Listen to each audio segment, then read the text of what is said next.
We will move on to citizens to be heard. I will call up speakers in the order in which I've received the cards, and our first speaker is James O'Toole.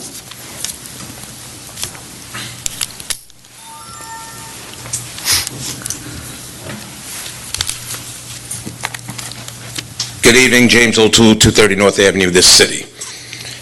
We are a community that always comes together, in bad and in good.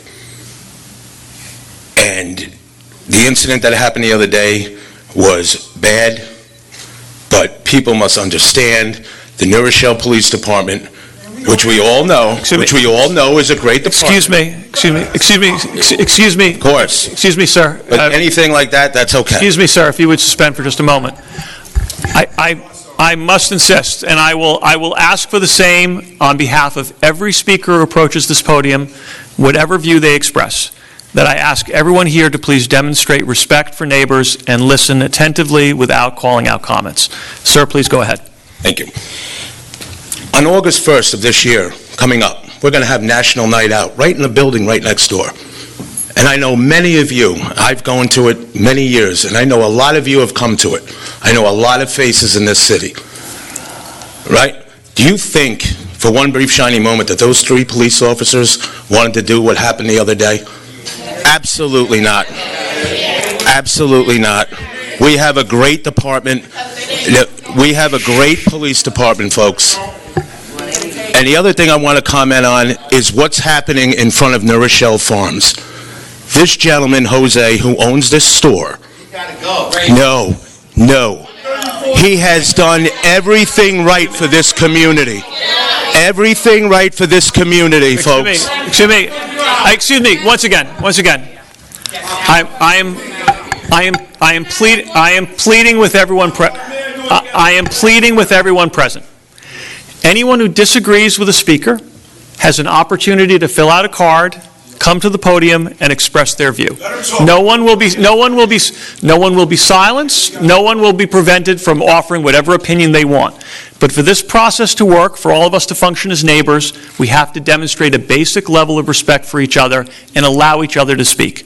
I ask you, please, to suspend comments from the floor and give due respect to all who are at the podium. Please proceed, sir. So New Rochelle Farms came to this city a few years ago, and people in the neighborhood, including myself, begged for a supermarket to be put in this area because the nearest supermarket was up on Quaker Ridge Road, on Main Street, Seatown, Stop and Shop and ShopRite, one on Main, which closed, and one on Palmer Avenue. And I saw community members come to council meetings begging for a grocery store to come. Now listen, this gentleman, shh. You could have a health food store. I'm just saying, this man, this gentleman, his family, what is happening now is not right. It's not right. Listen, everybody. Okay. See, so nobody wants to listen, so this is what we get. To those who are calling out, ask yourselves whether you are doing justice to your own cause. Yes. Okay. And I think you will conclude that you make your case most persuasively to your neighbors and to all who are watching by coming to the podium and offering your comments in that fashion. Okay. If this continues, I will have no choice but to ask people to excuse themselves. I do not want to do that.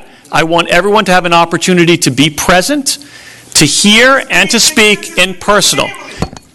I'm sorry. No. All of being assistance for my family right now. I know that you're here for justice for my cousin, but let the people speak. If you want to speak, go up and put your card up. You're being disrespectful. This is hard for us. Thank you, ma'am. This is hard for us. Stop. Thank you very much, ma'am. Thank you. And Mr. O'Toole, please proceed. Thank you. So that's all I'm saying is, folks, we need to all come together. We're a great community. New Rochelle is a great community. Everybody knows my father was a sports writer here for 58 years. He wrote probably about most of the parents that are in this hall right now who ever played sports. Believe me, we have a great community. All I'm saying is, let's, like this forum is, we could come out here and speak our piece. I pray for the family of Jarrell. I pray for the New Rochelle Police Department, and I pray for the community of New Rochelle and all its residents. Please, let's come together and we can get through this. God love you. Our next speaker is Aisha Cook.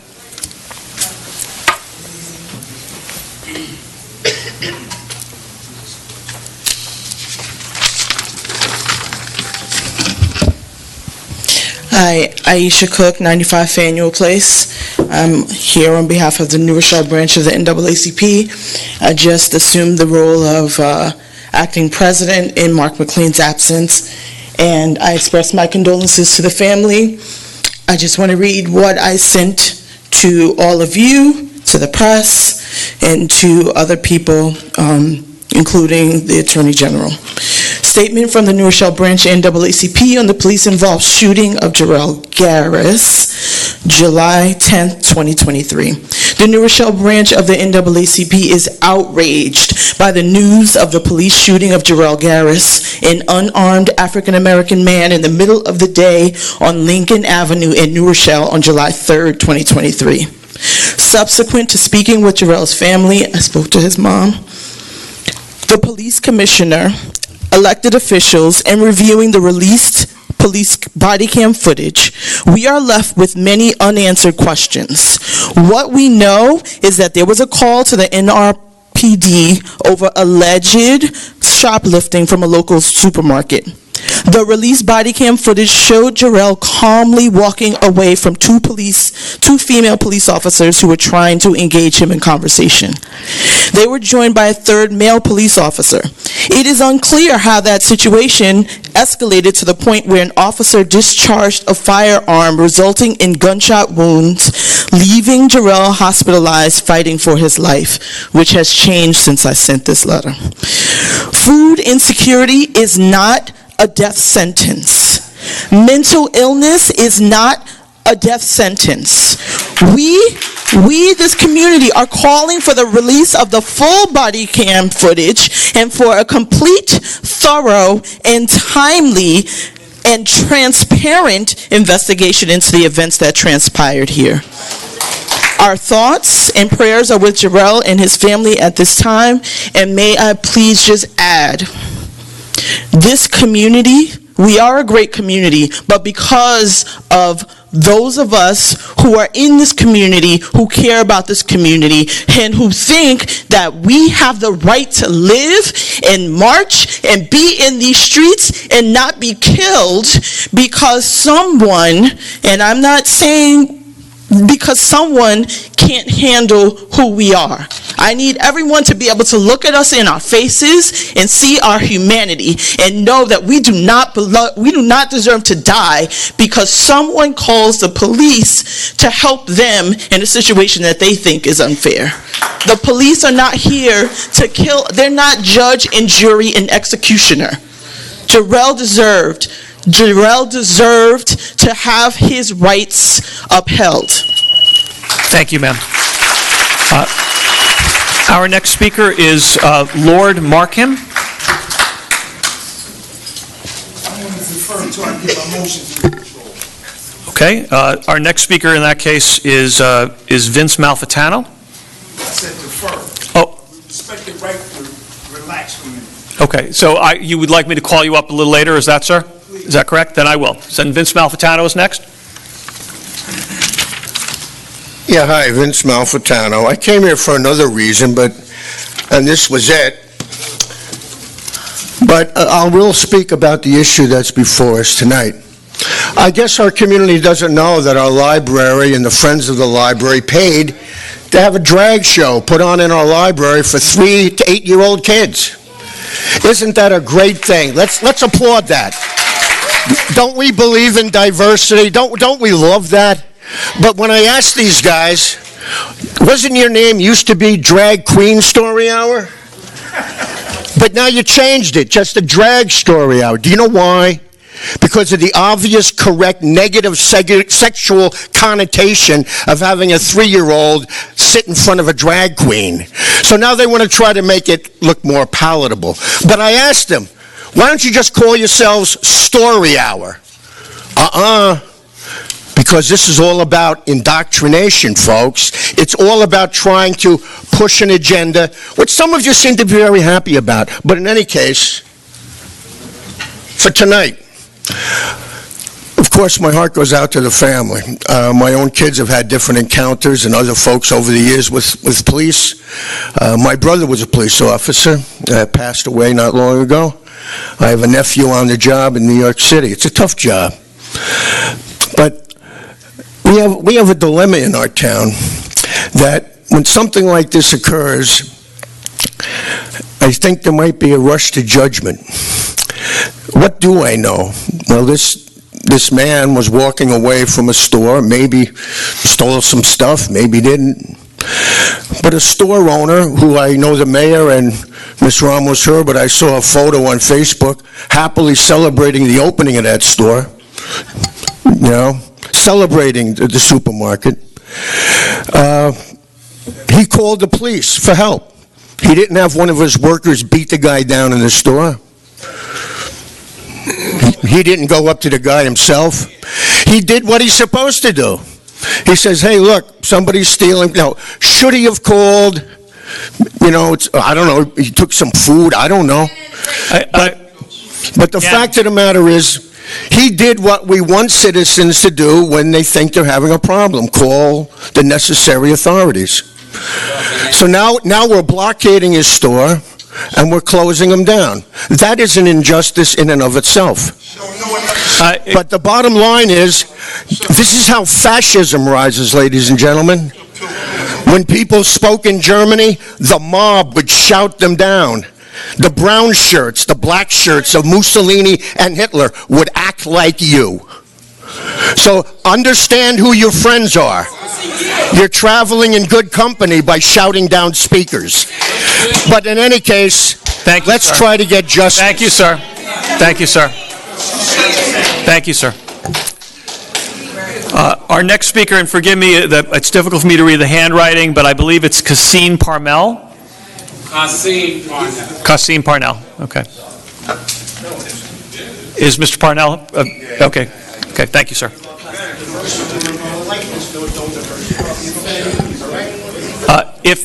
Pardon me, before you go on, sir. If there are conversations in the back, I'd ask you to please take them outside. I do. Okay. Go ahead, sir. Good evening, everybody. I'm a little nervous because I don't usually do this, but I don't know. I was born here spiritually to, express my concern and my, sadness and hurtness of the city I grew up in as a kid, All I'm saying, I don't need 3 minutes. I just need 30 seconds. All I know is, at the end of the day, I've been living here for 40 years of my whole life, right?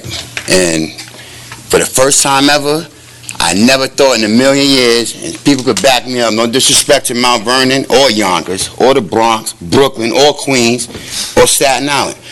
But I can honestly say, as of right now, as far as it comes to protecting and serving, listen, it's safer to live in Yonkers, Mount Vernon, Bronx, Queens, Staten Island, and Manhattan than New Rochelle for the last 2 years, and that hurts, man, because I've been living here my whole life, But all I'm saying is this, man, we need a police reform. We need something up here, man, because, I got a lot of my family hurting, and I'm not perfect, you know what I mean? I done been incarcerated and all that. That's not even neither here nor there, but I never been hurt, In this new era, these new cops you guys are hiring, I don't know what training they going through, but it's like shoot first and ask questions later, and that's not good. We live in New Rochelle, Like I said, man, it's safer to live in Yonkers in Mount Vernon than New Rochelle, and it never been like that. I've been on this earth for 40-some years, man, and it's never been like that, Mayor. So I'm just saying, man, I ask the family and everybody, man, and I don't know, justice needs to be served, man. It needs to be a real investigation, a real independent investigation, and I think it needs to be a new system on how we train these police officers, man, because I'm one that deal with mental health issues, and at the end of the day, a fruit, come on, man, it just That's all I need. I'm past 30 seconds, but I'm good. Thank you. Thank you, sir. I'm going to start calling up speakers 3 at a time, so the first can proceed to speak. The others, if they would like to, can approach the front of the room so that we can move things along as efficiently as possible. So our next 3 speakers will be Joe Andrews, Attilia Taylor Tanner, and Lisa Burton.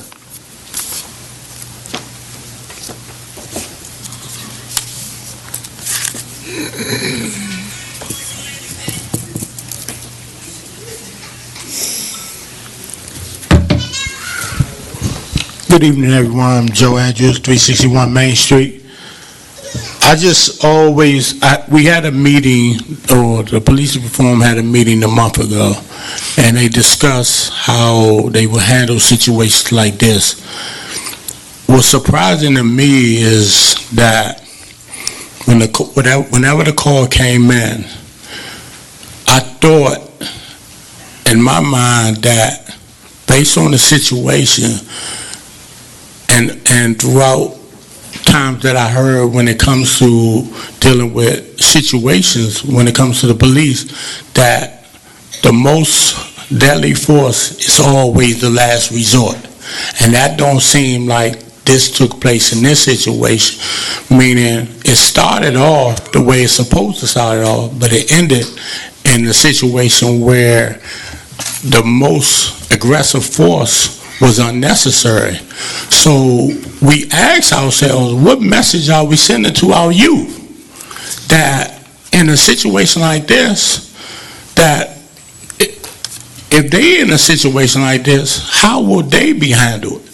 And this is a young adult, but now youth that's seen this and heard about this, how will they deal with that situation? Have anybody even thought about that? And when they walk in, or they out in the street, that the police supposed to be a model to address concerns. Now, what trust do we really think that the youth will have in the police department at this point? Thank you, sir. Attilia Taylor Tanner, followed by Lisa Burton. Hi, good evening. Attilia Taylor Tanner. I live 242 Lincoln Avenue. And this reminds me, first of all, my condolences to the family. And this reminds me of the vagrancy laws 160 years ago. So if you are hungry or unable to communicate properly, the police can provide bully policing. My children, where I grew up in Spanish Harlem, we had La Maqueta, we had Mr. Eusebio, God rest his soul. They knew the people in the neighborhood. So they knew us by name. They gave my grandmother and I credit.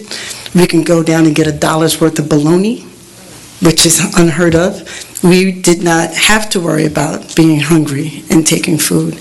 But the people in our community that served our community looked and spoke like we did. So I suggested to the Chamber of Commerce that when we have these types of establishments in our communities, if it's a farm, then I'm a cow. And I don't think I'm a cow. So it's not a farm. The prices are criminal. The prices are 3 times more money than it can be. So that's the crime, right? So we have to be aware of what we're calling crimes. So in the vagrancy laws 160 years ago, you were not allowed to be hungry, and for any reason you could be arrested and trumped up charges.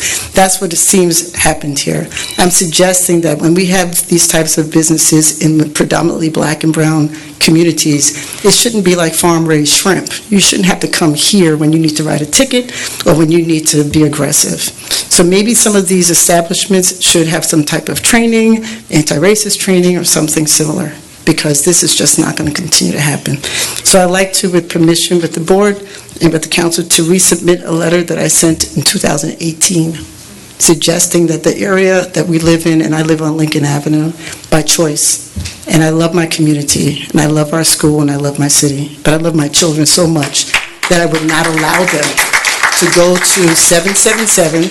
They are not allowed to go to that farm. They're just not allowed. I'd rather go to Chico's in Pelham, because I know they don't like me, but at least they have to be respectful. Thank you, ma'am. Lisa Burton?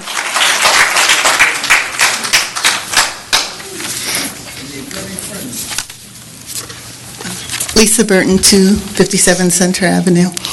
To the family, I'm so sorry. I grew up with Danette on Hemingway, and anyway, when I saw the name, I couldn't believe it. You know, when we had the killing of Kamau Flowers, that was an opportunity that we missed. We missed because you know, we hear people talk about not rush to judgment, but we certainly do rush to cover everyone's ass. I mean, you know, we rush to make sure that there's nothing to see here. Nothing to see here. We did the best that we could, blah, blah, blah, blah, blah. We could have all the policies in the world, but when I was on the police reform committee, and the former commissioner from Camden said, culture and policy, that policies dies because of the culture. So our police culture is so uneven. I was driving down Webster and someone was having a moment, standing in the middle of the street, interrupting traffic. Officer Johnson and whoever was with him got out, talked to the guy, got him to the sidewalk. When I left, they were talking to him and getting him home. That could have happened. That should have happened. That should have happened. So what's going to happen, and I promise you this is what's going to happen, because the same way that, you know, the officer that was involved in Kamau Flowers' killing, he got, you know, come May in the spring, the Police Foundation gave him an award. So we will see an award to these police officers as well, which is a slap in the face, because we are so much more interested in making sure that the police department is okay, that the police foundation is okay, that the police union is okay, that our city seems as if nothing's going on here, that we are all one big and happy family. And I love New Rochelle. You know, we moved here when I was 9. You know, I'm 63 and I'm still here. I raised my kids here. I own a home here. I love this town, but we cannot keep acting like there's nothing wrong. And we can't keep acting like if we don't say anything or if everyone's well behaved, it'll go away. Because when Kamau Flowers was killed, it was like, oh, we haven't had a killing in 7 years. That didn't give comfort to the family of the man who was killed 7 years prior, and it's not going to give comfort to the Garris family now. So we have to take a step back and be brutally honest and figure this out, because time is ticking. Thank you, ma'am. Our next 3 speakers are Valerie Williams, Maxine Golub, and Henderson Clark.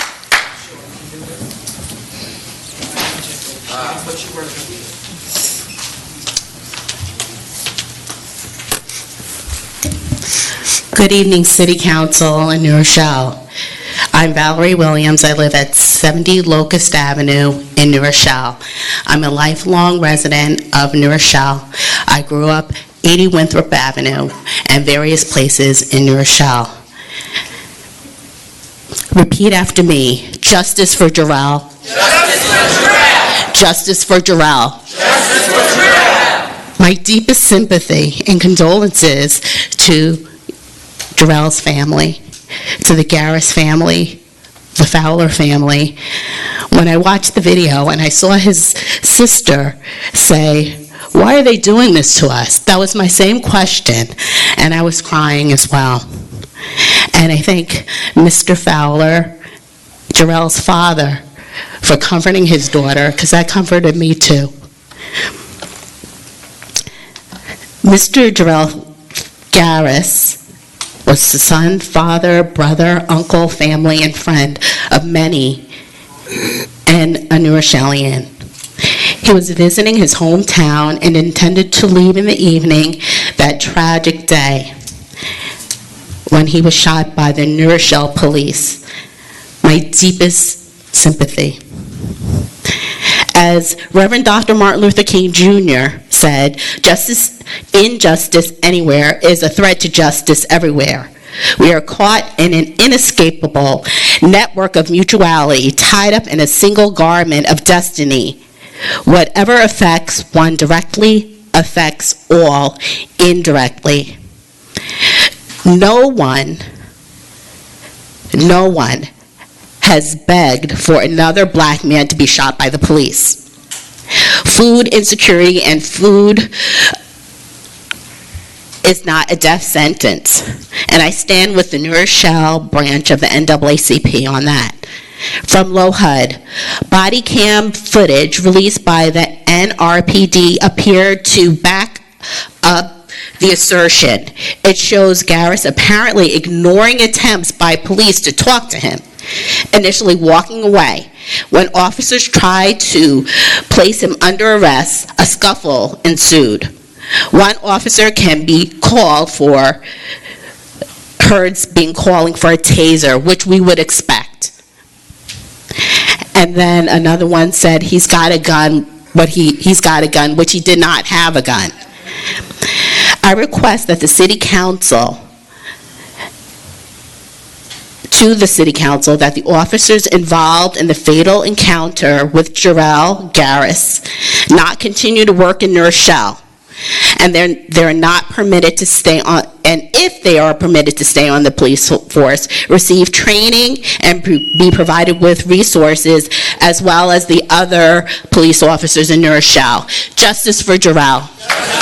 Thank you, Dr. Williams. Maxine Golub.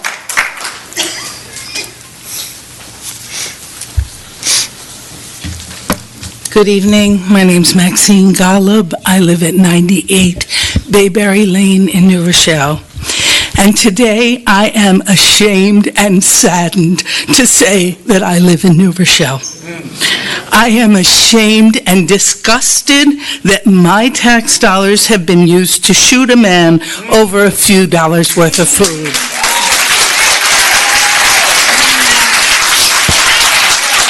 I am ashamed that neither our city council, our mayor, or our presumed mayor-elect is willing to stand up and say publicly, this was wrong. Regardless of the outcome of any further investigation, this was wrong. I've laid the blame for the tragedy squarely on our city government, which tolerates the kind of policing that permits this to occur.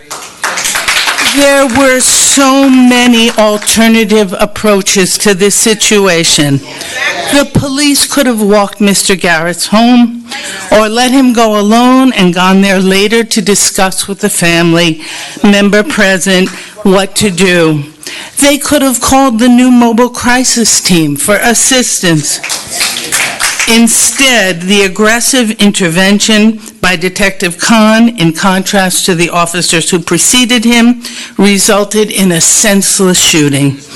This behavior needs to be called out as irresponsible, inappropriate, immoral, and criminal that it was. And the government of our city must demand that the culture of our police force change drastically and recognize that a man's life is worth more than a few dollars worth of food. Thank you. Thank you, ma'am. Mr. Clark?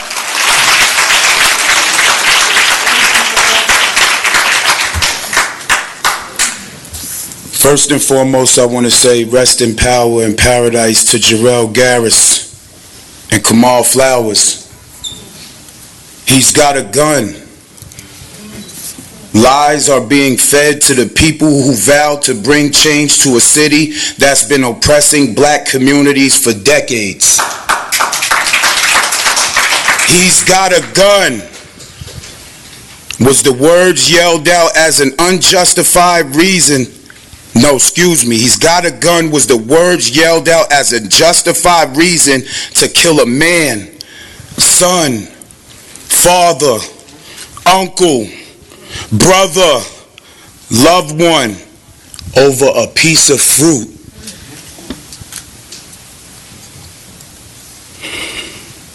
He's got a gun was the same words used 3 years ago in the same city when my loved one Kamal Flowers was murdered.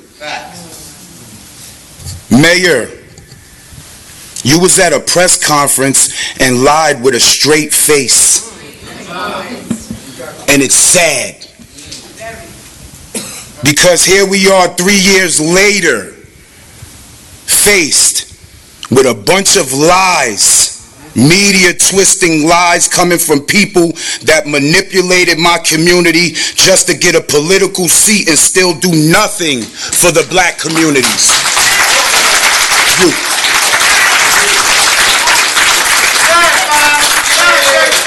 It's clear that division still lies in this city. Racial division, economic division, development division.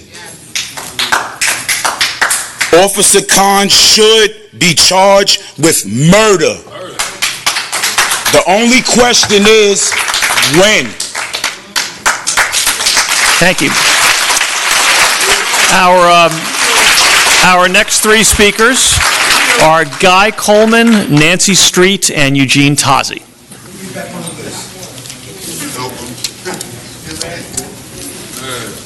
Good evening, Guy Coleman. I'm not giving my address because that's nobody's business. I'm here because Jarrell was like family. My condolences to his family. I love y'all. Y'all already know that. But I just want to say to the Caucasian people, and I'm not racist, I want y'all to look at the picture. If it was a black cop and he shot a white man, a black cop and he shot a white man, what would happen? Y'all will be out here marching. Y'all will be out here harassing people like y'all always do. Y'all don't do your job. Name, whatever your name is, Branson. What are you here for? You're not doing nothing for the community, and neither are you, Yadira. Neither are you. I'm sorry, I'm keeping it 100. Neither are you. It's sad that man got killed for a fucking banana and grapes. Was it that serious? No. You got these young cops, they anxious to shoot. How you gonna get him to the ground and say, tase him, tase him, tase him, and then next thing you know, he gets shot? Y'all did the same thing to Kamal. Y'all say he had a gun and he didn't even have a gun. I'm gonna take it back to 1984 when y'all killed Alvin Flowers and Church's Fried Chicken. Okay?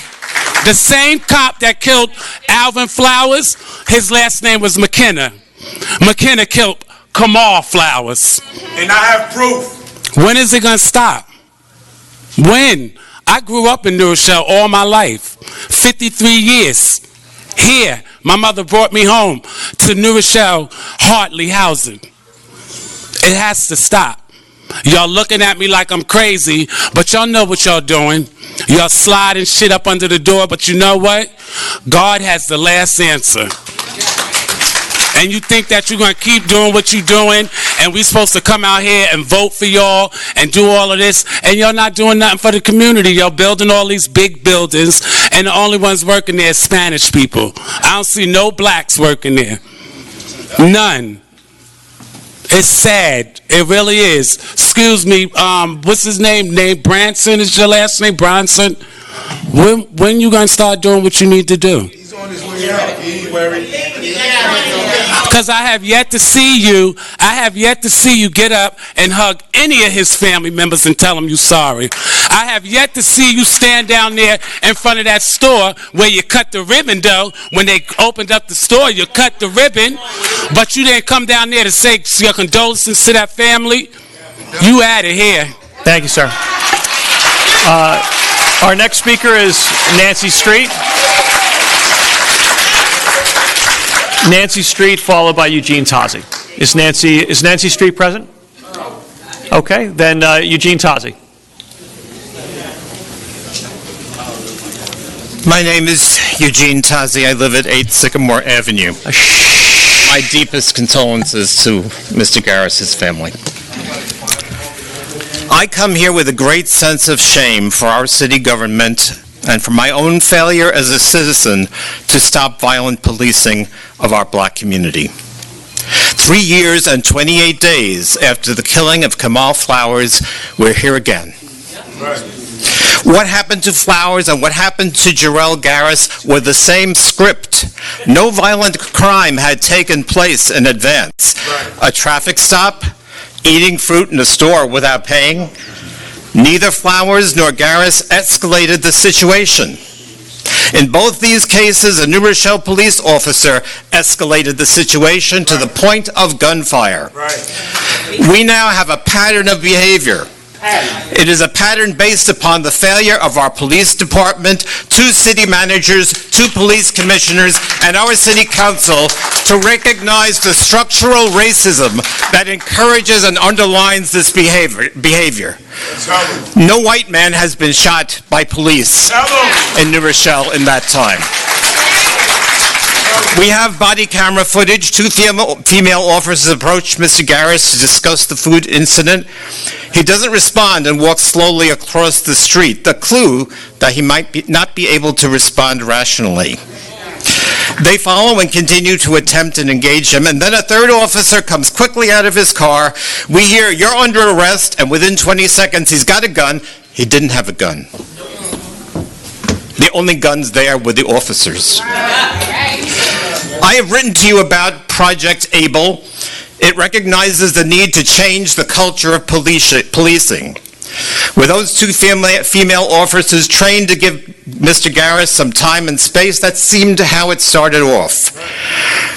Were they empowered to say to the other officer, "Hold off a bit, stand by, give us a chance to work this"? It might have taken 30 minutes. Maybe to walk him home. Maybe his family would have volunteered to pay for the food. Was Mr. Garris's life not worth 30 minutes of time from the New Rochelle police? How many of our officers have been commended and promoted for escalating situations and making fast, quick physical arrests? How many have been commended and promoted for de-escalating situations so that people don't get hurt? That is what Project Able is about. The commissioner says, "We've done the training, but you haven't done the work." Thank you, sir. Let me come back now to Lord Markham. Sir, do you wish to speak now? Markham, forgive me. Okay, I didn't realize you were sitting there already. Sir, I invite you to speak. First of all, can we get like 15-second moment of silence for all the people who are fallen? My condolences. Man, I had one son. You took that man's son. Okay, so what is PAC for? Why are these officers coming in our community? What is PAC for? What is PAC for? Nothing. You send the officers nice and friendly to gather information. They know everybody. He was challenged, and the officers knew that. What is your point? Challenged. What? It's a joke. This is mental health awareness. How do you sleep at night? How do you sleep at night? Mental Health Awareness Month. And this man is crazy. How many guns have been pulled on officers? I've been here 54 years. How many?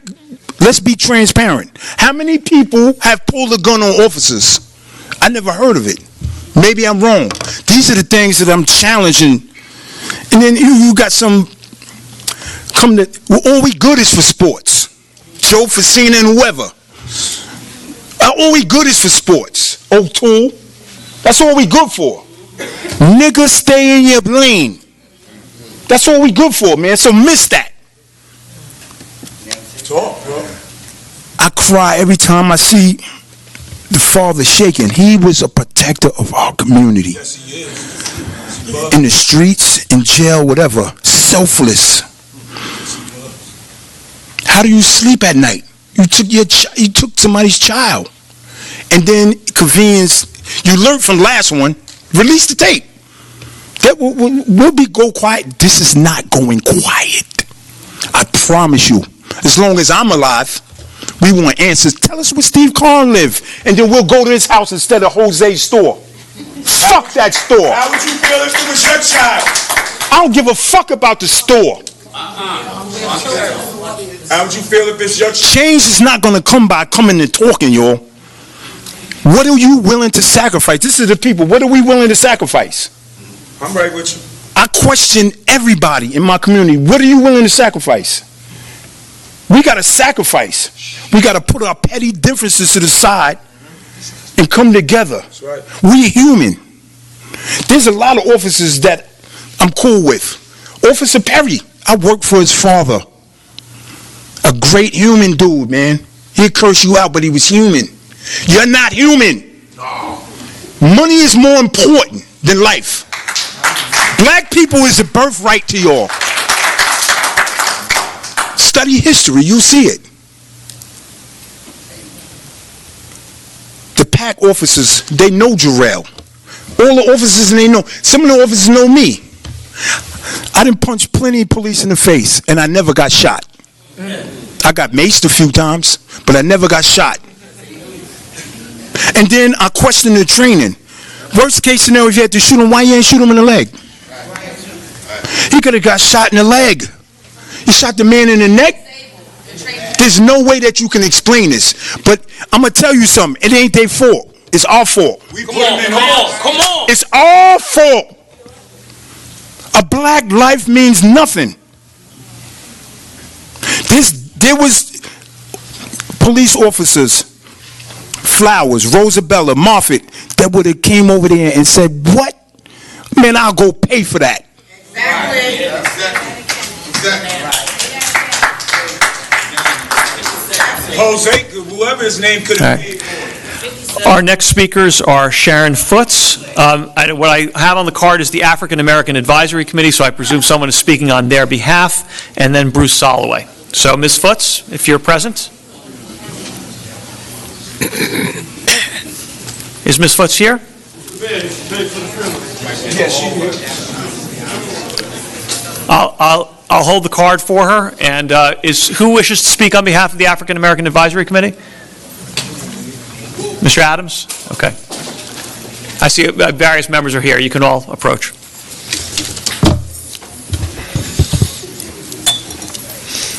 You can start the clock. Go ahead. Name?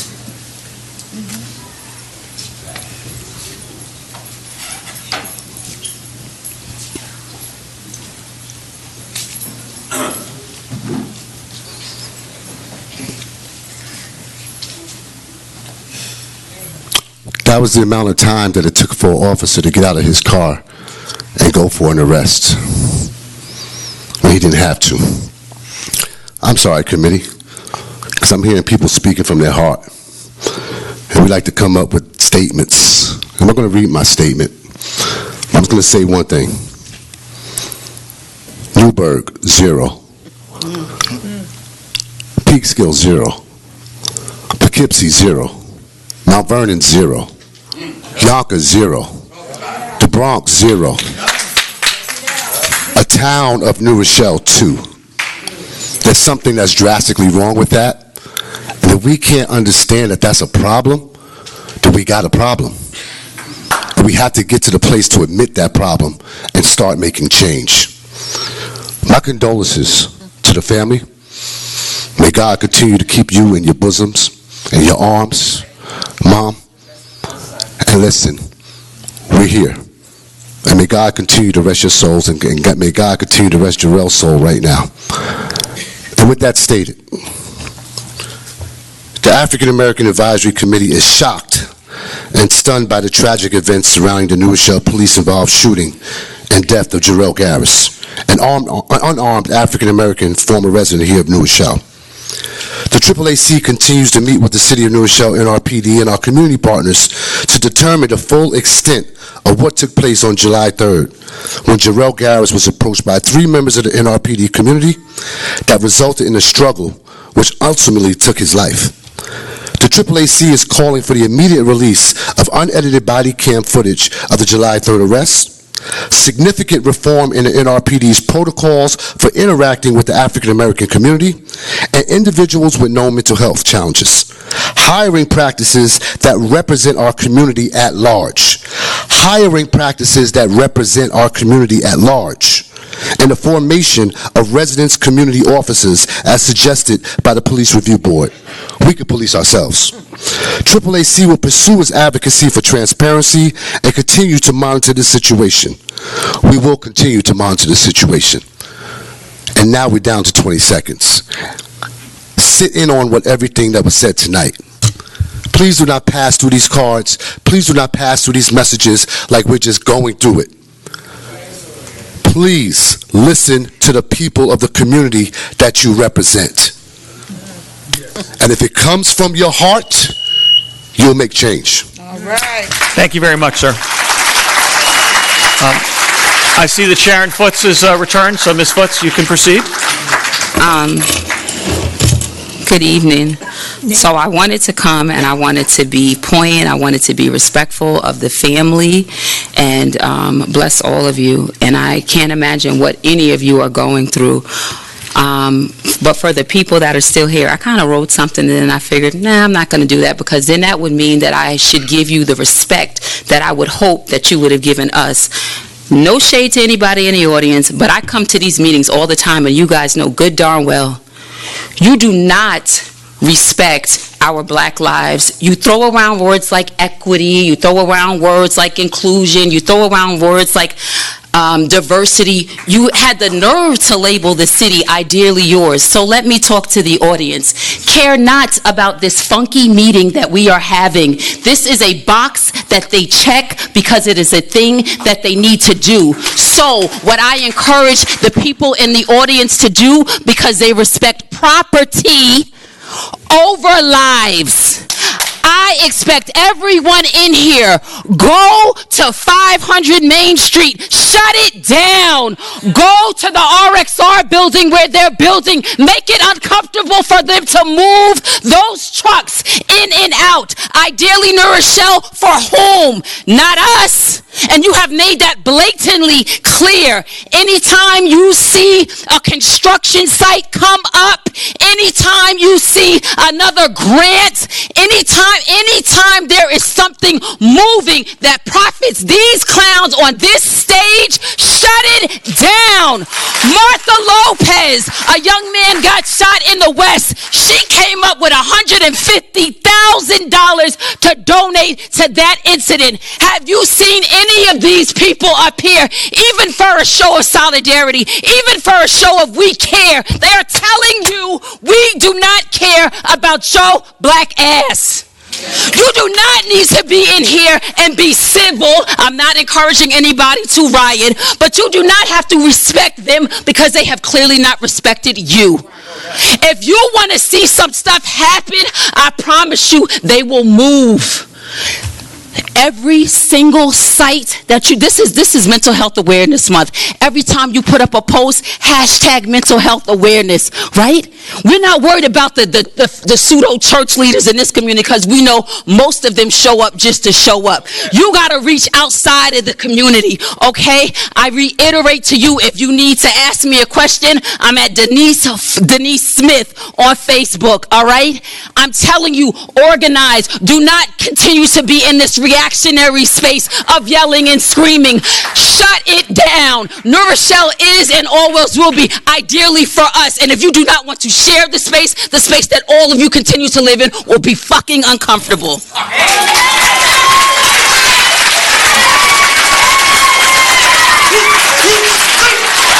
Dr. Soloway?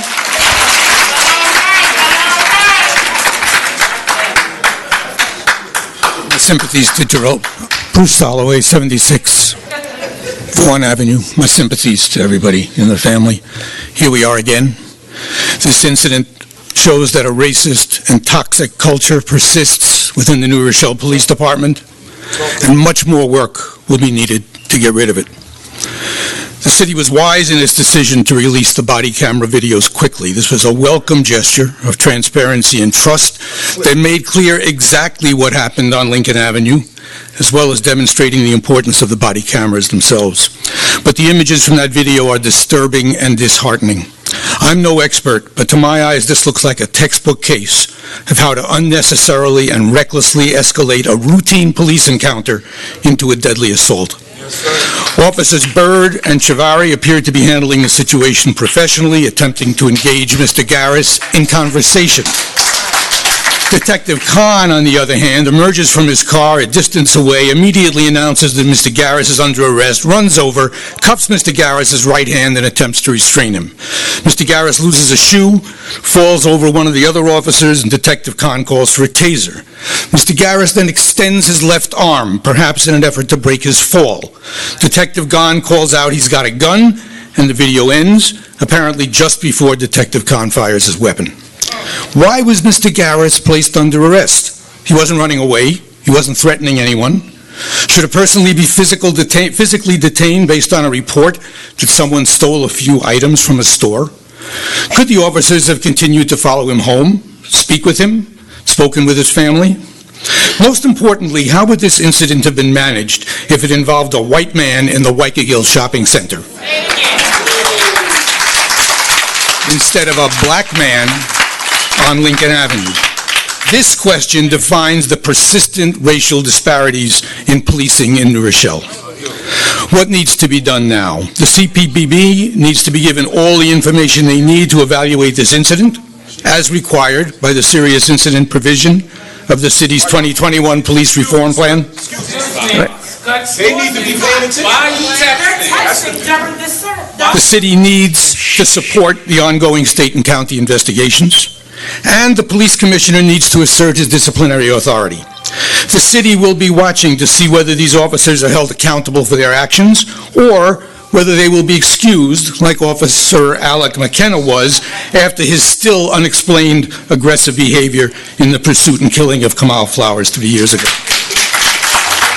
And we need the Independent Civilian Complaint Review Board promised in 2021, which is now over a year behind schedule.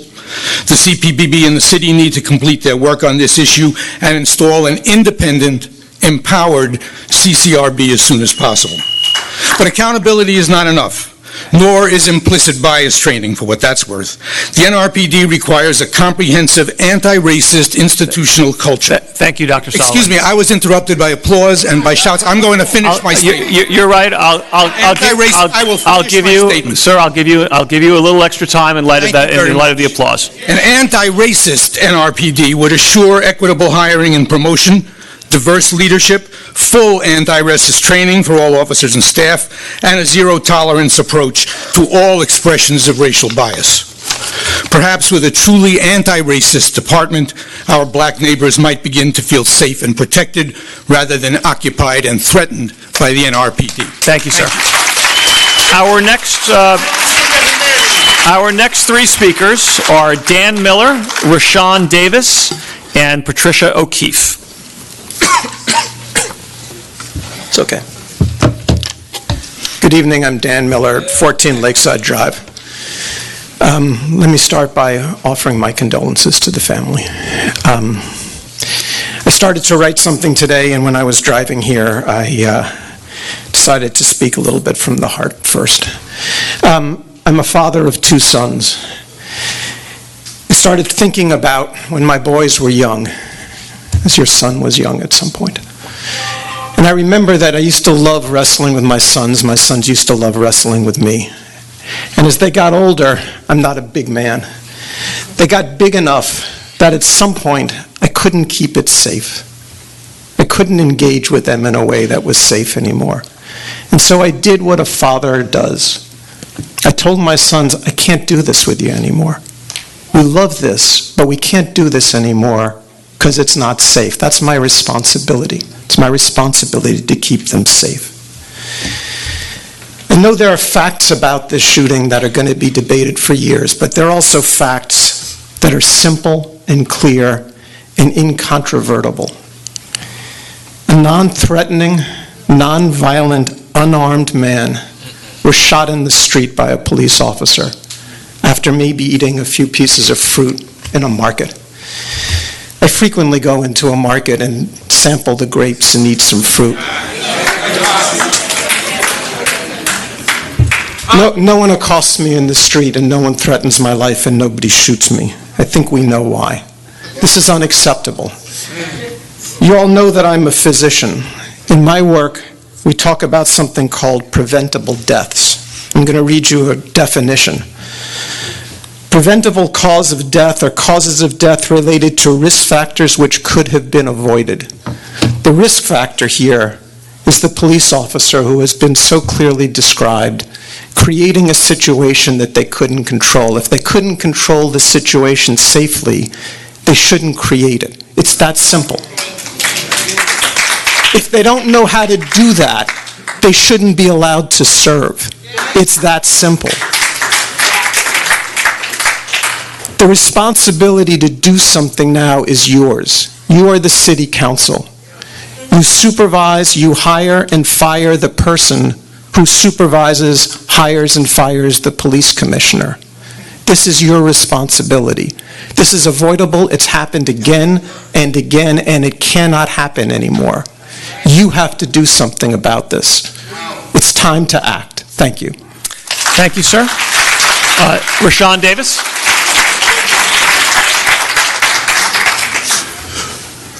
So Jarrell is my cousin, and may he rest in peace.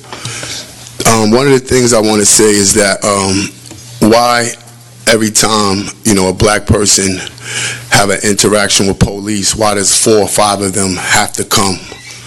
And I know right now it's a lot of people that's been loud in here, but if 4 of them walked up on this stage right now, I know y'all would feel uncomfortable. It's a very uncomfortable feeling to have 4 guys walking up on you, screaming and yelling at you, may tell you to sit on the floor. What happened to de-escalating things? Let's make it uncomfortable. Another thing is... Now, you gonna pause it? You gonna pause it? Yo, can you gonna pause it like you paused the first guy? Excuse me, sir. I watched you pause the first guy, but I watched you pause. This will not be taken from your time, sir. I still watched you pause it, though. It will not be. We're not going on the stage. I just want to say. Okay. No, sir. Sir. He wants to stand beside me. Right. That's all. He wants to stand with you without an outburst. That is fine. Yeah, I'm standing right here. That's it. Please, right here. Ms. Sullivan, if you please give the speaker an extra 45 seconds. Go ahead, sir.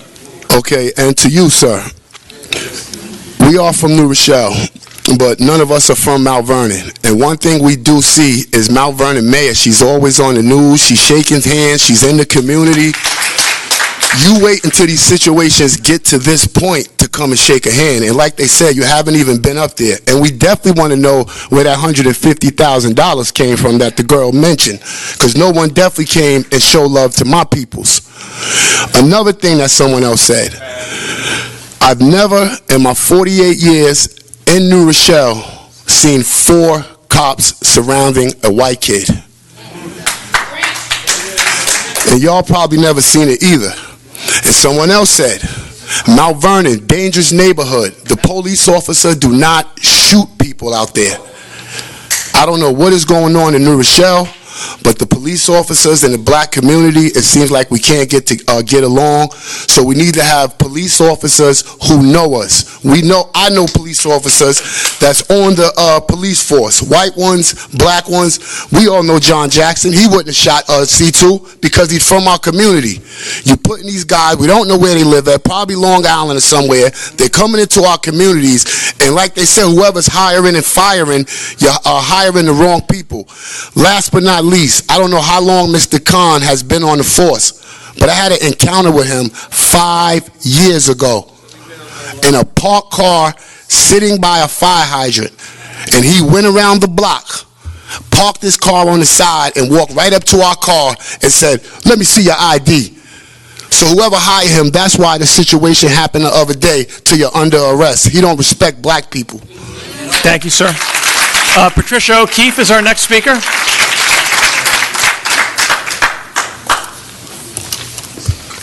Patricia O'Keefe, 35 Pizzard Avenue. My condolences to the family. Police reform. What have we accomplished in New Rochelle? We spent a year on a policy document. We spent 2 years on Community Police Partnership Committee meetings. We've had police and community events, barbecues. We've had some promotions for minority officers. We saw Westchester County establish its rapid response team for mental health issues. And yet, in New Rochelle, we managed to see a petty crime turn into a homicide. Yes, ma'am. What are the New Rochelle Police Department's requirements for skills in de-escalation?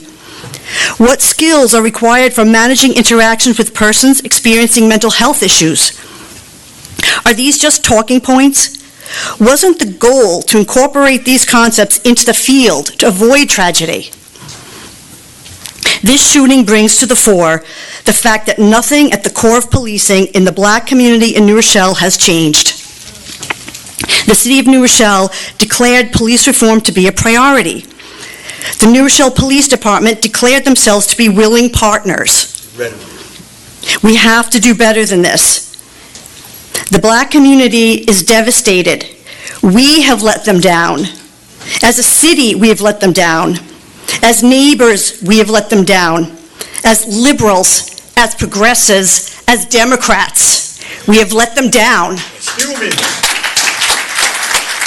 The New Rochelle Police Department acts on my behalf, on your behalf, on our behalf. When they fail, we all fail. Thank you, ma'am. Our next three speakers are Nora, I'm not sure if it's Lemorin or Lemovin, followed by Pastor James Booker, and then I think it's either Khan or Kuhn.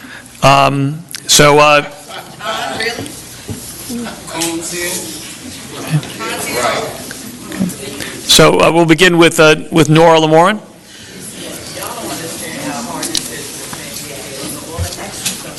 Before you start the clock, I just want to address the council members who are very busy on your phones and looking, that you can't afford this community and this family, this brief time, your attention. In my opinion, it's time to step down. It's a disgrace.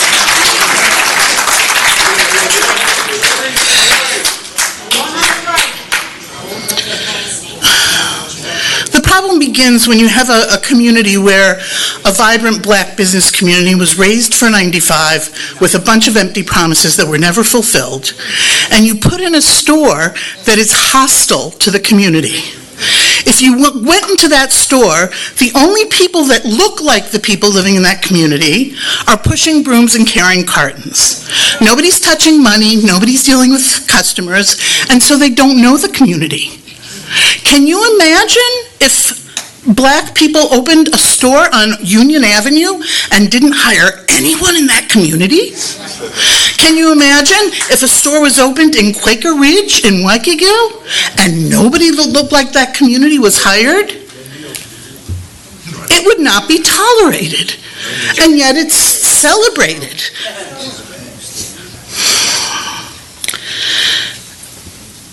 The fact that our police department is who we send to respond to people with mental illness and do not provide them with training is a disservice to the community and a disservice to your police department.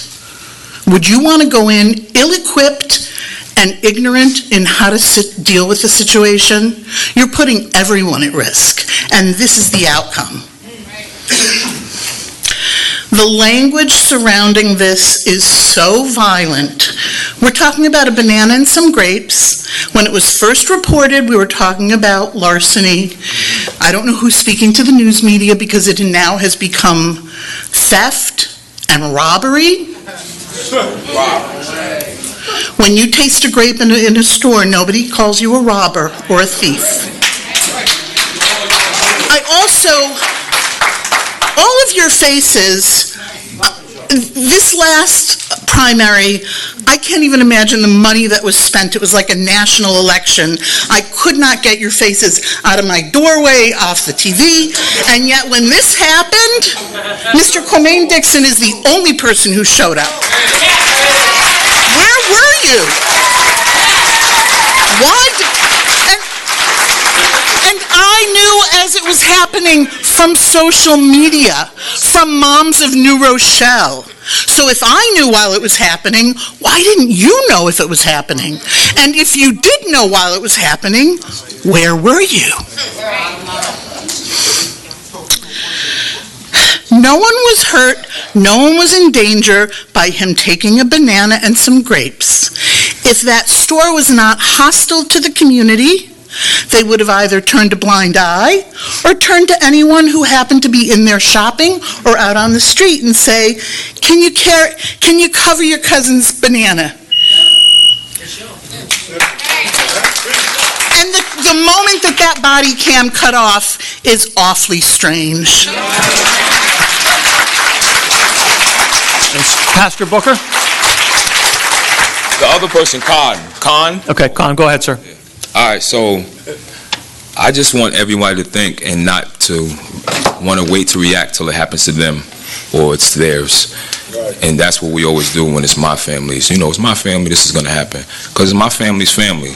So I want us to all think about that. And not us from the neighborhood. I mean those that ain't from our neighborhood. Those that feel like the store owner might have been justified.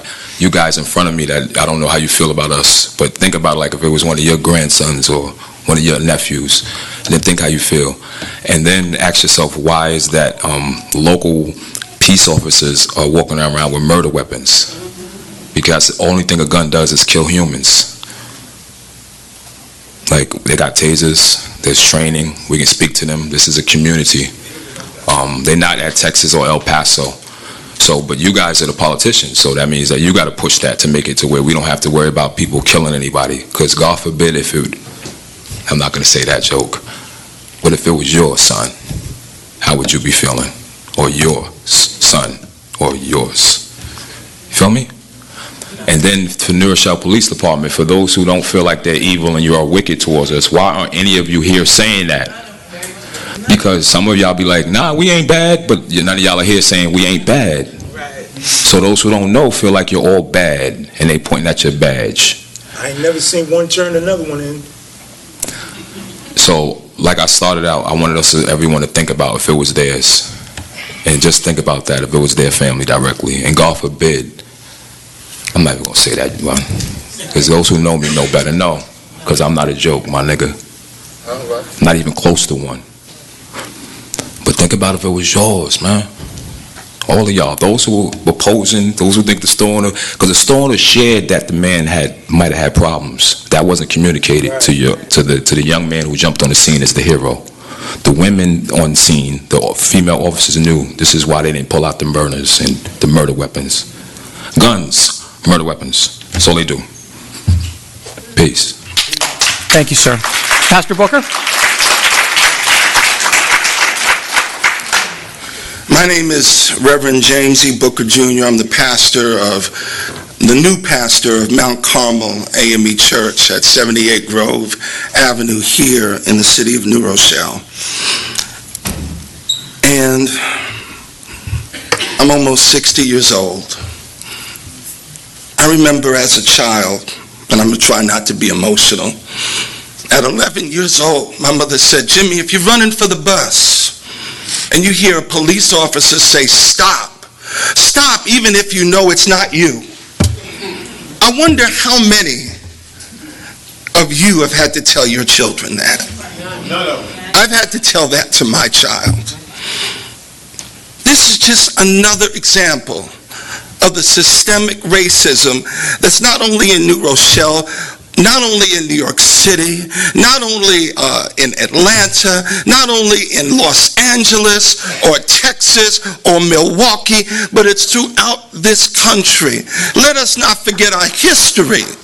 The police were first formed in this country to control black slaves trying to run away from freedom. Run away to freedom. So there is an underlying systemic racism within policing that needs to be eradicated and fixed, or we will continue to have these ridiculous funerals time and time again. Now, I'm not a political science major,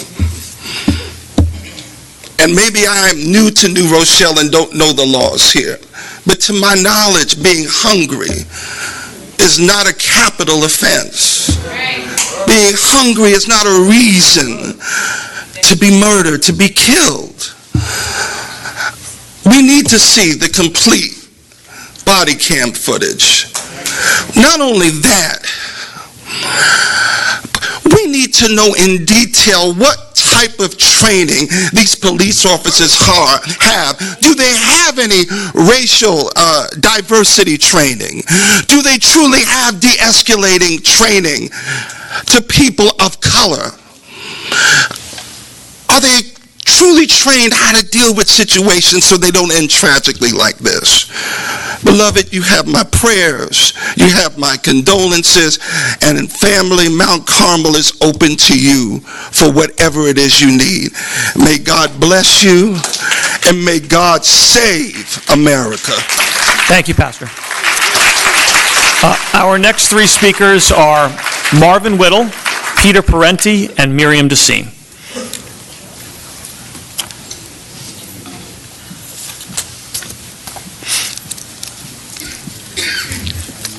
Peace, New Rochelle. Peace. Greetings to the council.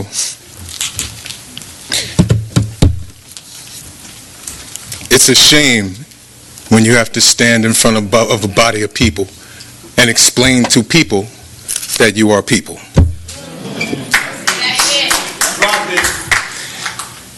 We, people, have been crying since July 3rd. We've been crying for the last 3 years. We were crying from 1984 when you guys took my big brother Batman, Alvin Flowers. We were crying from the 60s, crying from Jim Crow, crying from slavery, crying from being taken from our homes, crying for being called thugs. I have a 19-year-old son. I have a 26-year-old daughter. I raised my son to not look at the police as allies, because they are not in our community. The way we see protect and serve, you protect private property. You serve the interests of corporate America. You don't give a damn about us. We continue to appeal to you for your humanness. But growing up in New Rochelle, the first time I had a fight for being called a nigger, I was in 2nd grade. And I reached over from my desk and I punched the boy in his mouth. And I almost got in trouble until my teacher, an Italian, Miss Rinaldi, said, no, you talked about his people and that hurt him.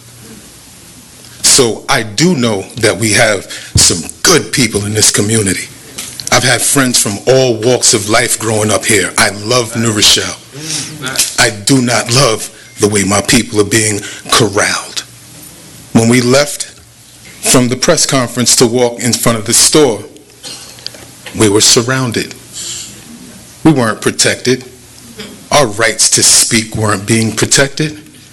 We were being corralled, so in case them niggas got uppity, we got control over the situation. I found myself almost at odds with one of my brothers to keep him safe out there because I dearly love him and I didn't want to see another shooting that damn day. I'm ready to die. But I'm not ready for you two. I'm ready for us to finally live. We just want to live. I have not heard of my community going into your community and blowing shit up. But you guys do come to our community and tear us up as much as you can. We want to live. When I encounter police, I'm nervous. I could continue. We could talk for 2 more days, and I'll still not be anywhere close to done. But you know the story as well as I do. So when is something going to change? When are you going to find it in your hearts to look at yourselves and just adjust some of the things that you think? We're people. Thank you, sir. Peter Parenti? Is Mr. Parenti still present? Okay. Miriam Dasim?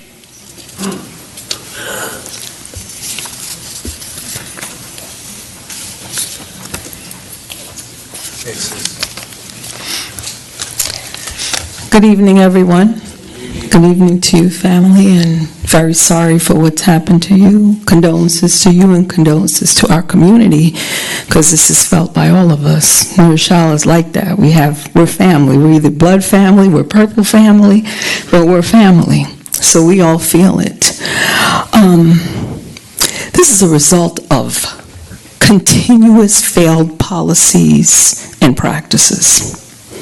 Some of us are here regularly. Today you have a full room because you often talk about how we don't care and we don't show up. But we're here today. How are you going to handle that? What are you going to do with that? Because you really don't represent us. And it shouldn't take this for you to even begin to understand how much you're killing us every day. We lost this young man today. We lost Kamal 3 years ago to almost the date. We lost Alvin Flowers back. Church's Chicken was there. That's where it happened, and shut that down, and it turned into a Kentucky Fried Chicken. But this is something because you don't do a job that you are being paid for handsomely. We don't get the jobs here anymore, civil service. We used to be in the civil service inside of City of New Rochelle. Everybody, all the time, I'm telling you, Kathleen, Yadira City Council 3 just made history, you call it. Now want to be mayor, Gnome's prodigy. You don't represent us. And I've been saying this to you, your brown vagina doesn't represent my black vagina. And you should be ashamed of yourself.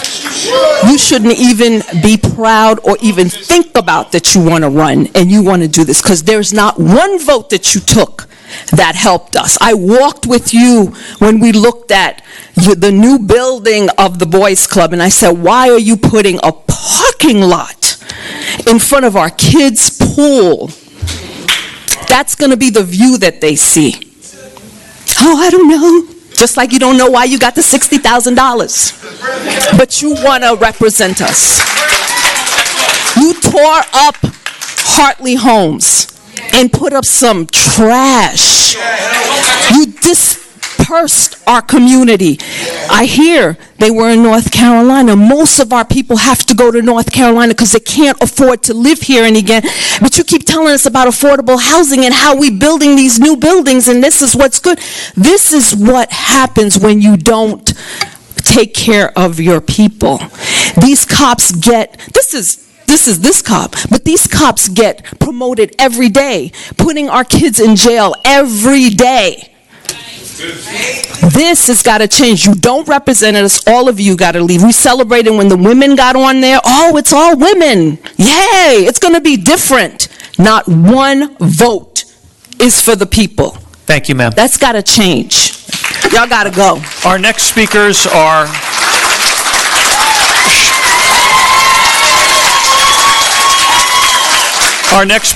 Charlene Nixon. I'm sorry I can't read the first name. It looks like maybe Sadara Bay and Scott Stevenson. Sean Bay, my apologies. Taught how to keep a straight face. Hi, everyone. I'm Charlene Nixon, 7 Davenport Avenue. And unfortunately, I was there during this. My condolences to the family. And it was terrifying. It was terrifying. I had to figure out how to get away as you see the cops swarming in, because I did not know what was going to happen and if it was going to happen to me. Okay, so I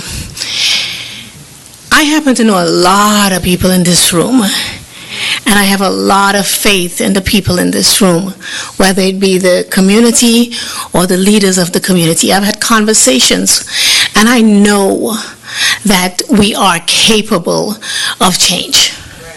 We are capable of taking positive actions. And standing here or being in this room and calling names and shaming others isn't going to give us the change that we want. We have to come up with a plan and sit with our leaders to execute these plans. And until we do that, we're going to just be in a room making noise and shaming people and pointing fingers. And you know what that's going to get us? Nothing. Nothing. That's why you gotta act bad. I know we don't need to act bad. We need to have a plan, and we need to have actions, and we need to hold people accountable. This has been a very rough time for me. I have experienced mental illness within my family, and I have reached out, and I had members of this community show up for me when my son, and I'll share it here, my son attempted suicide. Okay? And I can tell you at 2 o'clock in the morning, Sugar Plum got out of her bed and drove to Long Island to help me find my son. But I'll tell you this also. The cops in Freeport, Long Island showed up. They showed up with kindness. They showed up with an understanding and with respect. And they didn't look like me or my son, okay? But they showed up. And I'm sharing this very personal thing because I know with the right training and with the right plans, and we can make this happen. We can make this happen. Education changes everything. Okay, and we have to show respect. Regardless, I don't have to agree with you and you don't have to agree with me, but you should respect me. Sacrifice. You should respect me. Okay, regardless of where I am from, with the accent I have or don't have or whatever, my socioeconomic, my white, my green, my black, my purple, you should respect me. Okay, there is a plan and I know change is going to happen. Thank you, ma'am. Thank you. Thank you. Mr. Bay? Sean Bay? Okay. People need to study history, Peace. Peace. First, I just want to say thank you to the community, to the committee for hearing everybody. And I just want to thank you for everybody for what you already had to say. I'm not too much of a public speaker. I'm a DJ, so I wrote a couple of notes. I just want to make sure I get a few points out. For one, I didn't even see the video. All right? Like, I just don't do trauma porn. I don't even want to enter that in my psyche. But I didn't need to see the video to know basic fundamental facts about the law. Like, we need to deal with the law. I didn't need to see the video to know what happened. All right? Like, first of all, we got to deal with the difference between law enforcers and policy enforcers. That's why we call them police, because they enforce policies, not necessarily like real natural laws. Okay? Like, for example, I could legally pull out and shoot 2 or 3 of y'all right now if I legitimately felt that you was a threat to my life. Am I right or wrong? And they are. No, they're not. Not right now. But if I legitimately felt that at the moment my life was being threatened, I can pull out and kill somebody. And that's the bullshit excuse that the police use when they do this. Now, like I said, let's deal with the law. Let's deal with basic things about the law. They say he had a gun. They say that he said he had a gun. Something that most of the community does not know, and they probably ought not to know. However, as a result of this situation, goddammit, they need to know. Nobody can take a police officer's gun, and each and every one of y'all know that. Each and every police officer knows that. You cannot reach out and take a police officer's holster. It has a clamp. It has a clamp like this. The only way to get a police officer's gun, you have to hit it, push, pull it down and around, and pull it out. Each and every one of those officers knew that. They knew that. So the bullshit excuse that they used to murder that man was nonsense. Okay? So now we got to deal with what do we want? And no disrespect to everybody who spoke, but I heard of a lot of emotional things that to me are kind of irrelevant. Sorry, but there's this one basic demand, how we respond to this. We need manslaughter charges against those officers. Simple. Manslaughter charges against those officers. Like, that's how we prevent these things from continuing to happen in the future. There has to be some accountability and reasonable response. No murder, because that's bullshit. We all know how that works. They did not do murder. There's plausible deniability for what happened. But the two officers, the one who yelled gun and the one who shot as a response, same person. Correct me if I'm wrong, but manslaughter is a negligible action that resulted in somebody's death. Manslaughter charges for those. Okay, the last thing I want to say is this is overall a bad situation. A bad situation that creates an antagonistic environment between the police and the community. Like, that's supposed to be a good thing.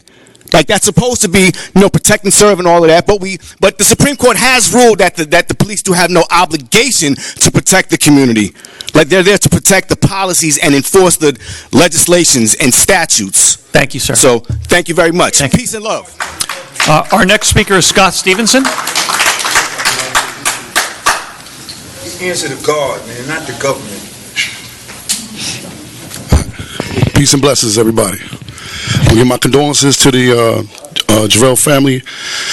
May Allah comfort you guys. I just want to speak on behalf of, I'm from Mount Vernon. My name is Scott Stevenson. And I came to New Rochelle in 2012. 2013, I was confronted with an incident with the police. If you Google my name, Scott Stevenson, New Rochelle, it'll come up, the article. It'll say false warrant where they intruded my house. Now, there's a recent incident that just happened back in April. And with again, 10 years later, police raided my family's house, illegal search, illegal seizure. I ran into this mayor right here, and you remember me in the parking lot?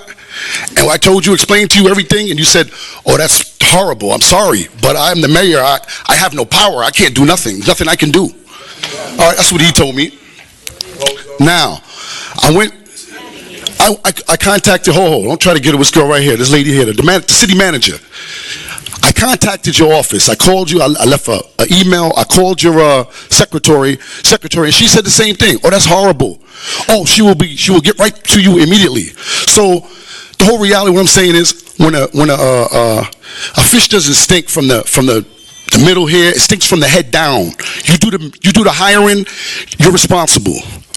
And that's what's going on. Now, the incident what happened with my family that's going on that nobody wants to hear or address, she never contacted me back, and I will be at your office tomorrow morning. She never responded. I will be there to see how you answer this. There's a city marshal by the name of Will Ortez. He is the one who came with the illegal warrant to my family's house and confiscated the entire apartment right now. Everything's about to be taken away from my family that they put in storage, okay, illegally. And nobody's doing nothing. Went to the DA's office about this marshal. Oh, okay, yeah, we gotta go to the police department. They will arrest him. They will file him with charges. Go to the police department. You have to go to the DA's office. So, okay, nobody wants to do nothing. Nobody wants to do anything. Okay, I go to, I was told to contact, there was a guy running for mayor by the name of Mayor, I think like that, M-A-H-Y-E-R. Contacted him, sent him an email. He responded immediately. His aide responded and was like, this is awful. She contacted the DA's office to get charges filed against the marshal. And they told her the same thing. She must go to the police department. I said, they told me the same thing. So she is the only one who responded. Mayor's the only one who responded. I'm now going to the Attorney General's office, but not before I stop by your office tomorrow morning and see how you handle this now. Because it's no more being like scared to speak out against injustice. Everybody's held accountable for their actions.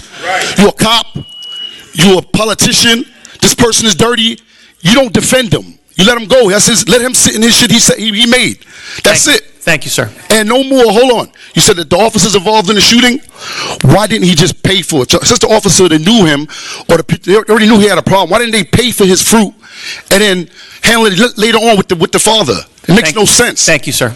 And then hold. It shouldn't be no charges. I mean, the charges should be on all of them. They all need to be charged. In the hood, what they do to us? They charge you with, you get 50 years for aiding and abetting. See, all need first-degree murder charges. All of them. Thank you, sir. Our next speaker is Patricia Ann Cherry, followed by David Peters.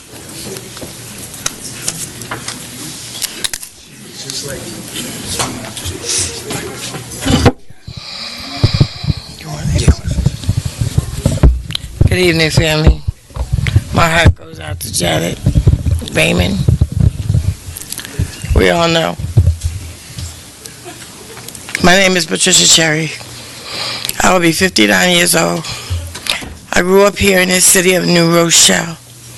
I went to Albert Leonard. No, I went to Webster. First I went to Barnard, Webster. Barnard, Webster, Albert Leonard, New Rochelle High School, college. Can't even think, I'm so baffled right now. All I have to do is say this. This 4-year-old granddaughter, we live at 33 Lincoln Avenue with a terrace on the 5th floor. She said, Grandma, why are they doing that? Why are all the police out there? What's happening? I'm teaching my 7-year-old grandson to put his hands up. They used to come into the elementary school and tell them that cops are friendly. Go to the police if something's wrong. They're going to help you. It's safe. I can't tell that to my children now. I have a 25-year-old. Every night I pray he comes home safe. He doesn't back down from anything or anybody. And it's not that I didn't teach him that. And recently I watched a movie. It's called Thug Life. Thug, the life you give. The hate you give, thank you. There's no way that these children should have to grow up in an environment where they can't learn life as everybody else does. Dr. Miller stood up here and spoke. He was my neighbor. My parents bought a house. 50 years we've been neighbors.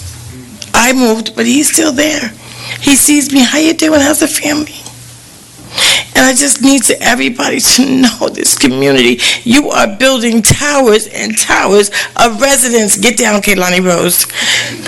Towers and towers and buildings and high-rises for 2 bedrooms. Meaning you're omitting children. You don't want me and my children to move in here because where they going to sleep?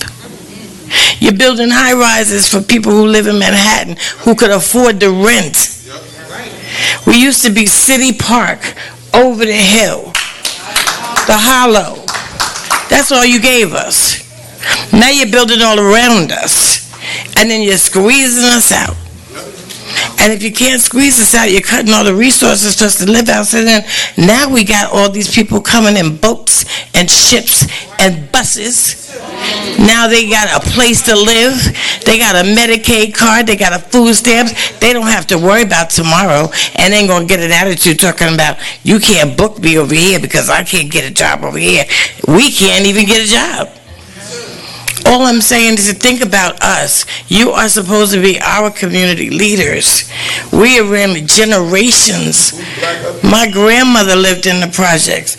My mother lived there. I lived there. My daughter. Now it's time to do something different. Thank you, ma'am. Mr. Peters?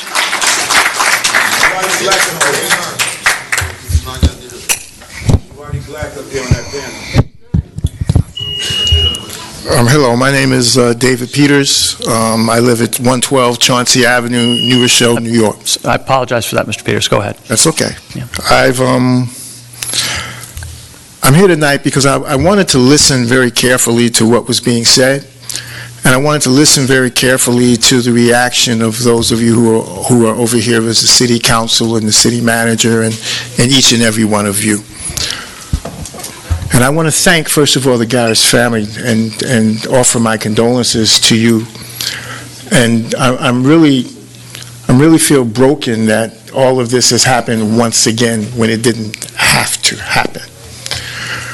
We've been in this community for many, many years. And what remains the same is that each and every one of us, and myself as a black man feel threatened and believe that anytime I'm in an encounter with the police that I can die. I shouldn't have to feel that way, but I do. I have to teach and have taught my children the same thing. There have been nights over the last 5 years where my son was in the woods, and he had reached me on the phone, and he called me because he was running from the police.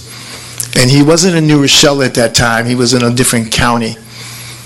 And my response as his father was to drop everything that I could do and figure out a way how to get him out of there. It wasn't to call the police, it wasn't to call anybody to help him. It was to try to save his life, because I knew that in that moment, for anything at all, he could die. And so I'm saying that to say that as I'm here today, the concern that I always have and will always remain with me is this sense of death that somehow passes by, as if it's something that doesn't matter for people, doesn't matter for government, it doesn't matter for policing. We talk about it again and again and again and again. And I don't need to see the full tapes. The verdict on this was up right away as soon as you saw the first 30 seconds of an encounter. You have a man in front of you who, in the entire time, as far as I know, never said a word. You do not have to be a weatherman to know the way the wind blows. He never said a word. I never heard anything at all in any point in time in the school, in the store or otherwise, where he uttered a syllable. When he was spoken to, it was clear that he was not able or willing to respond to what was happening, mostly able. And he walked out because of what? Because he had eaten some grapes, as has already been mentioned. I do that in any store that I go, and I don't even buy a grape. It will never happen where I will not open up grapes and eat grapes before buying them. It will never, ever happen. So there is no reason for us to be in this place that we're in. When he goes outside, he's followed. There were so many different ways in which he could have been walked, he could have been talked to, he could have been listened to. It could have taken time, but it didn't happen. There's no reason for any officer to run up to him and yell and scream at him and talk about, you're under arrest, and grab him. If somebody grabs me, I'm going to tense up and I'm going to respond. If you grab me and you hold me and you try to grab my other hand, I'm going to respond. If we have a police department that doesn't understand that, then it's more than a problem. It becomes a way of life. And our children and all of us grow up with this way of life of understanding that we don't matter. And so, but it does matter. It matters that if we have a police department that has guns and they come into our community, because he didn't have a gun, then maybe the officers shouldn't have a gun. They don't need guns. What's the point of having guns if the only objective of it that we've seen is that another black man gets shot and killed? Then you don't need to have it. If you've got all kinds of armor and all kinds of other stuff, then don't come into our community with guns. Just don't do it. Just don't do it. So, this has to stop. And it's not going to stop by us just talking about it. It's only going to stop by us being committed for it to end. Thank you, Mr. Peters. I do not have any additional cards that have been filled out. Are there additional cards at the table? Okay. Is there anyone else? Say something? I cannot allow someone to speak I left for a minute and 34 seconds. No, Jose, sir, right? Jose, sir, I'm sorry. Jose has a history. Sir, I must ask you, sir, please to take a seat, sir. He has a wall of shame of people who swear. Sir, Is that legal? sir, Post pictures of people who stole? Sir, please have a seat. And I see that there's another. I see that there is another speaker who wishes to speak. You can hand in the card after you've spoken. 40 misdemeanors. You think I give a fuck about what you're saying? Just shut up. Won't him nothing. You think we're going to talk him? We're not going to talk him to change. Is that Dr. Wilbright? Dr. Wilbright, please go ahead. That's it. Enough already. Thank you, Dr. Wilbright. Please proceed. You know, I'm sitting there and I'm struggling. I'm trying not to say anything because I come to these meetings, we speak, we get angry, we react, and we have to be proactive. City Council, I know that you're impressed with the number of people here today. The family, I'm so saddened by what has happened with you. Like other people have said, I have a son. My son, when he was in elementary school, I talked to him about how to respond when he's affronted by a police officer. And he did. Most of us who have a son have had some encounter with the police. And fortunately, my son lived to tell the story. And I'm so sorry that yours didn't. But as a community, we have to get our act together. We have to get out here, we have to organize, we have to choose our leaders. We cannot let people choose our leaders for us. This last primary, there were less than 4,000 people out of Democrats of 40,000 in the city who came out to vote. That is unconscionable and unacceptable, and we have to be held responsible for that. We have to be able to vote for those people who represent us and vote for those people who look like us, and not just look like us, but sound like us, lived our lives and know our lives to be able to represent us. We cannot let other people choose our leaders for us.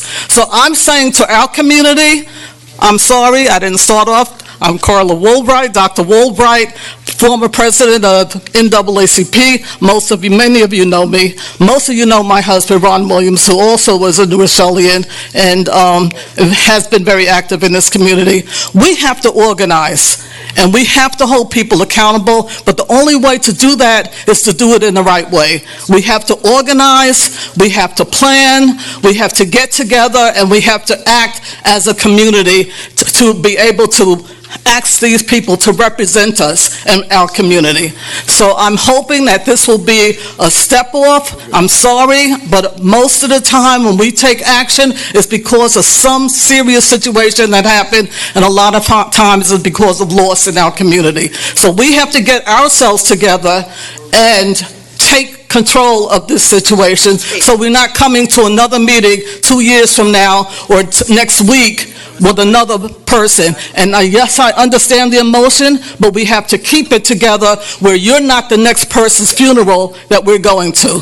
So please, let's stay together, let's organize, let's choose our leader, and let's get them speak for us, and we have to be able to support them in that mission. Thank you. Thank you, ma'am. If I mispronounced, then my apologies. Our next speaker is Lakaya Lasu, and that'll be... My name is Lakaja. Excuse me if I'm out of order, but can I point out that a couple of council members are out of order? I'm like, thank you, Mayor, for like your attention. That way you're not looking to your left.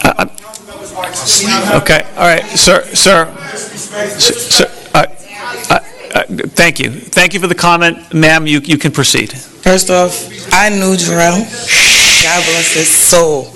We went to Isaac, knew him from there. And the people are tired. When I say tired, we tired.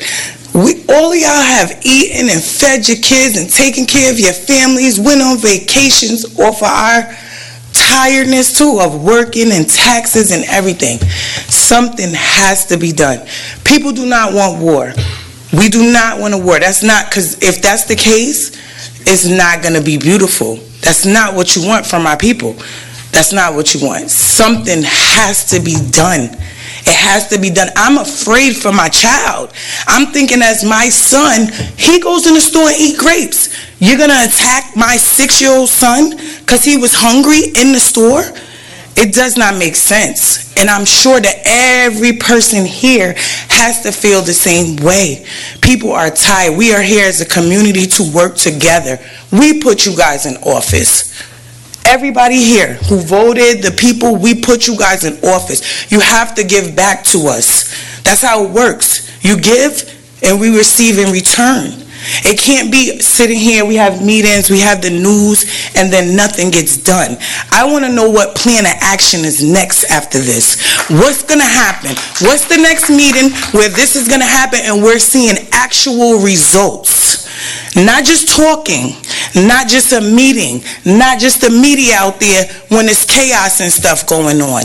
What happens to our community? That store, I hope that store never opens again. Never opens again. And I pray that somewhere you turn that into something for our people. Give us some jobs. Help us as we help you guys get into this office and sit up here at a higher level in which you guys take your vacations, do everything you do to provide for your family. Understand, this young man was innocent in eating that grape. This is before we get to that. Everybody, another resident said it. He goes in the store, that's a Caucasian man. He goes in the store, he eats grapes. He's not attacked. He's not attacked. There was no proper research done. Did they go to the store and even check a video to see if he actually did what they said that he did? The story done got flipped around so many different times. So many different times. And this is, like I said, my friend, somebody I went to school with, it's hurting my heart because we all have kids here that are growing up. Nobody wants their child to be in this situation over something so minute.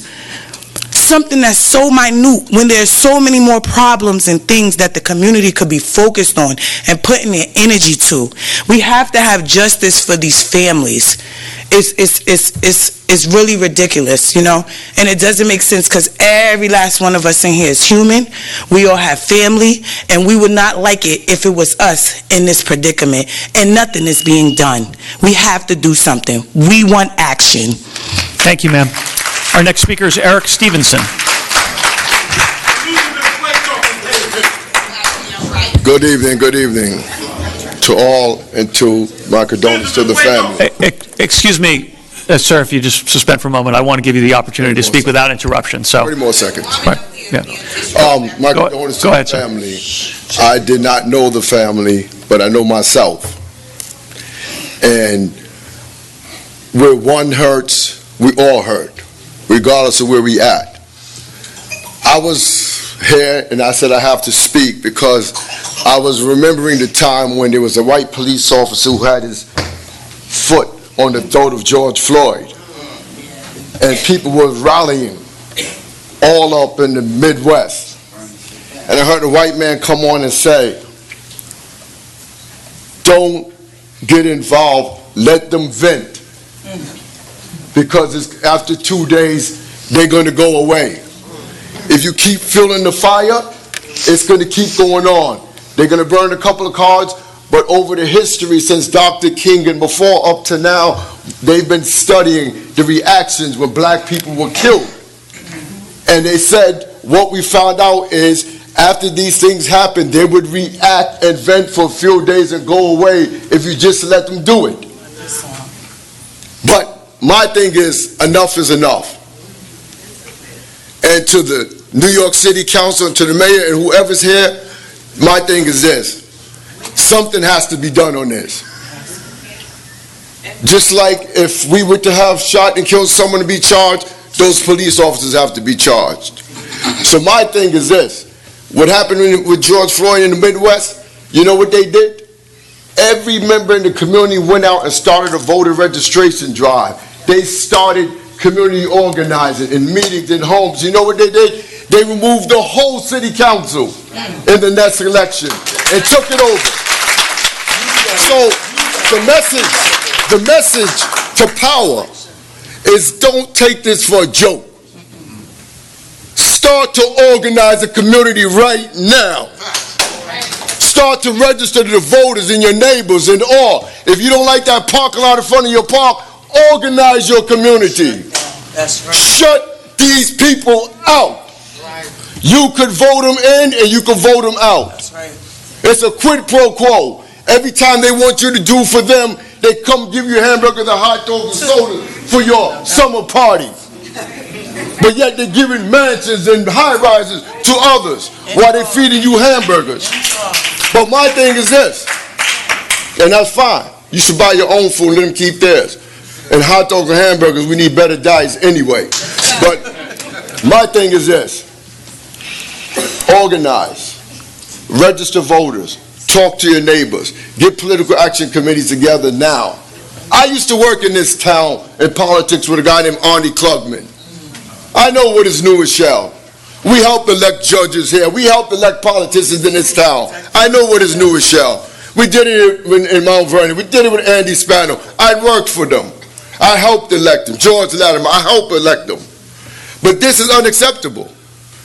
But it's simple as this. Today, everyone up here is on the seat of judgment of God. You could take it or leave it, whether you believe in God or don't. But I tell you one thing, God is witnessing what every one of you have in your heart, and he's going to witness every bit of action that you'll take. So the battle's no longer here. It's with the higher power. Some of you may have children and so on, but karma, you don't know how God's going to turn that karma and send it down. So make your decisions. We all love our children. I know you love yours. But how you decide to give justice to the death of this man may clear your karma for you.